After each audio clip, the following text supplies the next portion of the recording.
ऐसा कई मर्तबा देखा गया है कि सड़क चलते टक्कर हो जाने पर दो गाड़ी चलाने वालों में तू मैं हो जाती है। पार्किंग को लेकर लोगों में झगड़ा हो जाता है। ऐसी ही छोटी छोटी बातें इस हद तक बढ़ जाया करती हैं कि मामला मार पिटाई तक पहुंच जाता है। लेकिन क्या आप इस बात पर यकीन करेंगे या एतबार करेंगे कि जलेबी मिलने में देरी के कारण कोई शख्स इतना सनक सकता है कि वो जलेबी बनाने वाले दुकानदार पर ही गोली चला दे? देखिए राजधानी दिल्ली का एक ऐसा ही सनसनीखेज मामला।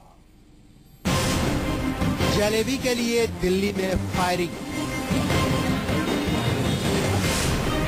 जलेबी की दुकान पर गार्ड ने खोया आपा। जलेबी मिलने में देरी हुई तो जलेबी बनाने वाले को बनाया निशाना। दिल्ली में मिठाई की मशहूर दुकान पर बीती रात फायरिंग से सनसनी मच गई। फायरिंग करने वाले शख्स ने जलेबी बनाने वाले को निशाना बनाकर गोली चलाई थी, जो सीधे उसके सिर में जा धंसी। गोली लगते ही जलेबी बनाने वाला कारीगर जमीन पर गिर पड़ा और चारों ओर खून फैल गया। लेकिन आखिर मिठाई की दुकान पर गोली चलाने वाले शख्स बेकाबू क्यों हुआ, ये जानकर आप भी हैरान रह जाएंगे। दरअसल दुकान में जलेबी मिलने पर हुई देरी ने सिक्योरिटी कंपनी के गार्ड का मुंह ऐसा बिगाड़ा कि उसके सिर पर खून सवार हो गया और वे जलेबी बनाने वाले कारीगर का खून करने पर उतारू हो गया। देर शाम जब सूरज रात की काली चादर में डूबा ही था, बाजार में खूब चहल पहल थी, रौनक थी। लोग मस्ती में इधर उधर तमाम दुकानों पर टहल रहे थे। दुकानों पर लजीज पकवानों और मिठाइयों का मजा ले रहे थे।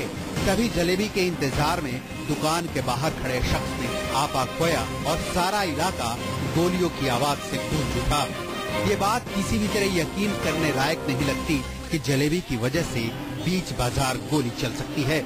लेकिन देश की राजधानी दिल्ली में एक शख्स के गुस्से ने इस कदर उबाल मारा कि वो बेकाबू हो गया। उसने गोली चला दी। अपने दोस्तों के साथ मिठाई की दुकान पर जलेबी खाने पहुंचे गार्ड को भी इस बात का अंदाजा नहीं रहा होगा कि महज जलेबी के लिए बवाल मच जाएगा। लेकिन जलेबी मिलने में हो रही देरी ने उसे सनकी बना दिया। गोली बंदूक से निकलते ही जलेबी बनाने वाले शख्स के सिर में लगी और उसे उसी वक्त अस्पताल ले जाया गया। जबकि पुलिस मौका वारदात पर मौजूद लोगों और सीसीटीवी के आधार पर मामले की तफ्तीश में जुटी है। जबकि गोली चलाने वाला गार्ड उसी वक्त हादसे की जगह पर मौजूद लोगों की वजह से पुलिस की गिरफ्त में आ गया। करीब आधे घंटे पहले शाम लगभग 8 बजे ये सीएमएस सिक्योरिटी का एक शख्स जिसका नाम नीरज कुमार, उम्र लगभग 28 साल, यहाँ पे बंगला स्वीट्स पे जलेबी लेने के लिए आया। और जो प्रिलिमिनरी इंक्वायरी हुई है उससे ये पता चला कि उसने यहाँ उससे जलेबी मांगी जलेबी तलने वाले से, और उस बात पे कुछ कहासुनी हुई और उस कहासुनी में उसने गर्मी में उसके माथे पे 9mm पिस्टल तान के गोली चला दी।